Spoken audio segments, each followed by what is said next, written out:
हनुमानञ्जनासूनुः वायुपुत्रो महाबलः रामेष्टः फल्गुणः सखः पिङ्गाक्षो मितविक्रमः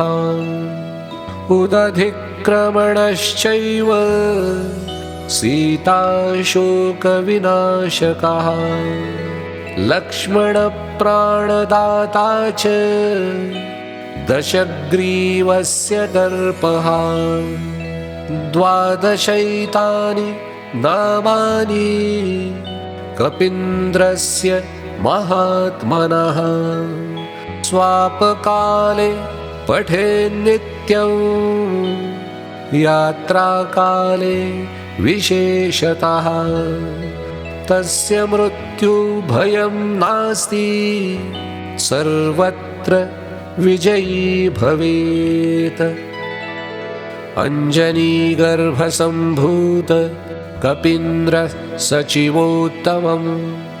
रामप्रिय नमस्तुभ्यं हनुमन् रक्ष सर्वदा